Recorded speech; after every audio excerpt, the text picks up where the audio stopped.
We're featuring the brightest Christmas at the Warehouse Artworks, their first holiday show and their biggest ever. Lisa, thank you so much for being here. I kind of want the Blue Jay one, but because of my Blue Jays, I'll just add a little bit of a teardrop to it.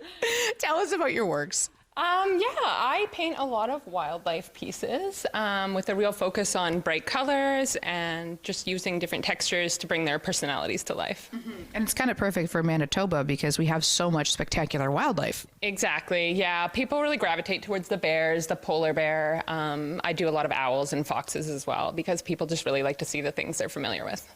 And bringing that immersive experience, I should say, to the lake. Exactly, yeah. A lot of people buy my art for the cottage where they're familiar with those animals and they see them every day.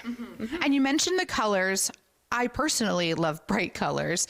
You also were telling me off camera about spray painting that throughout your experience. Yeah, absolutely. So I like to build like a lot of layers in my paintings. So I start with just like a clean wash of like a, say, a burnt sienna, and then I slowly just add layer upon layer until it feels complete, which varies depending on the painting. Sometimes it can take me weeks to get to that feeling.